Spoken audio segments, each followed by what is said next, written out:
All right, so to kick it off for the 1 p.m. slate, we have the New York Giants at the Chicago Bears. Before we roll into that, let's go over a few injuries here. Golden Tate was limited. Usually, when you're limited at this point in the week, not really a big deal. So I expect Golden Tate to go this week. On the Bears side, Jimmy Graham has not participated in practice up to this point. Can be concerning. You usually got to wait to see what happens in the Friday practice. So keep an eye out on Jimmy Graham if you're planning on playing him. Let's roll in through the QBs. Mitch Trubisky first. I really like Mitch Trubisky this week. I said that I think this Giants secondary and defense as a whole is going to be very vulnerable. We saw Big Ben with a very solid game against them on Monday night. So I like Mitch Trubisky. He's coming off a big game with 3 touchdowns against the Lions. I think that he has a lot to prove this season. This is a make or break year. If he does not perform, then he's probably out of the NFL. Maybe he bounces around to backup gigs similar to a Blake Bortles kind of guy. But Mitch Trubisky has another big opportunity this week against the Giants. If you're looking to stream your QBs, he also plays the Falcons next week. So keep that in mind. You might have back to back nice matchups there. On the Giants side, Daniel Jones, I have him as a mid-range QB2 play this week.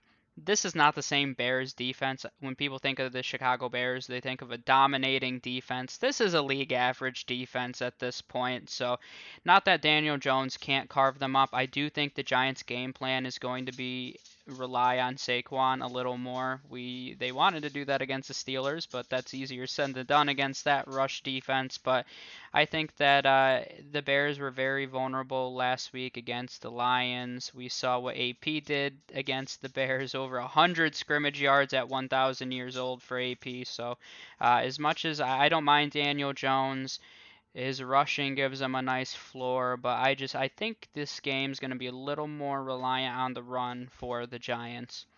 Speaking of the run, let's talk about the running backs. I mentioned Saquon. I mean, come on, you're playing Saquon first of all, and second of all, I just mentioned it. AP is 1 billion years old and had over 100 scrimmage yards against the Bears. I mean, how many can Saquon have? I mean, the sky's the limit. Should be a big week for him. Plug and play. On the other side, David Montgomery is a guy that I like a lot more than other people this week. We saw Benny Snell just last week go over 100 yards against this Giants rush defense. I think the Giants defense as a whole is going to be very weak. I think their rush defense in particular could struggle. So I like David Montgomery. I have him as my RB17 this week. So a nice plug and play there at an RB2 spot. Every league I have him in, I'm playing him as an RB2 or a flex. So I like David Montgomery. Really like this matchup for him. Moving over to the wide receivers, we have Darius Slayton, Sterling Shepard, and Golden Tate. Last week, we saw in the slot the Bears were a little vulnerable.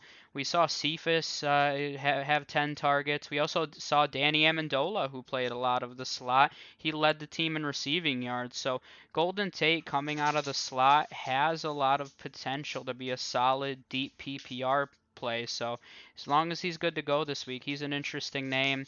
I'm not trusting Sterling Shepard yet until I know what his role is on this offense more. Darius Slayton, we see, is probably going to be Danny Dimes' favorite target. So I think Darius Slayton is not a complete plug and play. I do think that he has the ability to have a solid game against this Bears secondary. So I'd play him as a back end wide receiver 2, wide receiver 3, put him in your flex. I think based on volume alone, he's going to be a good play week in and week out.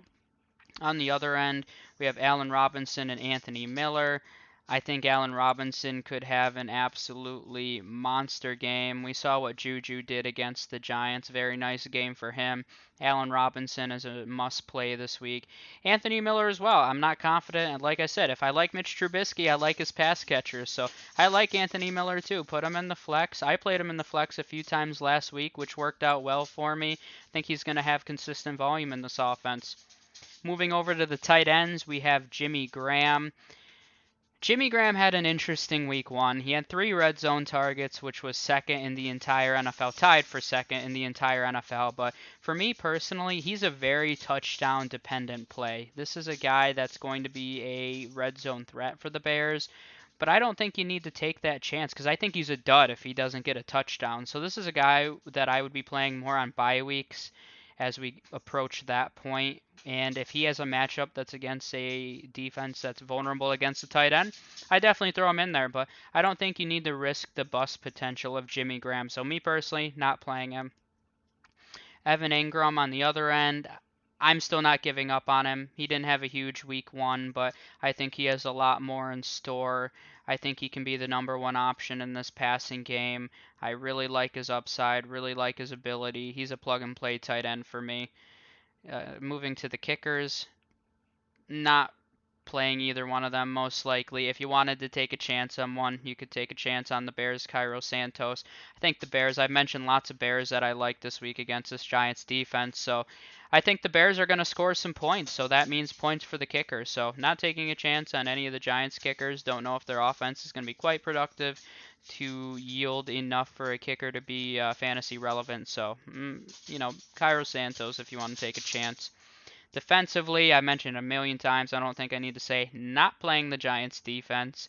For the Bears, they're an interesting play. They're actually on the waiver wire a few times for me. I kind of struggle with this because sometimes you want to slip into the old, oh, I mean, this is the Bears defense. They're really good. But, like I said, they're more average. I don't mind streaming them against the Giants only because Danny Dimes does turn over the ball a lot. He had 2 turnovers last week. We've seen him fumble a billion times. Doesn't always make the greatest decisions, so I don't have a problem with playing the Bears defense against Danny Dimes. Could be a very under the radar play.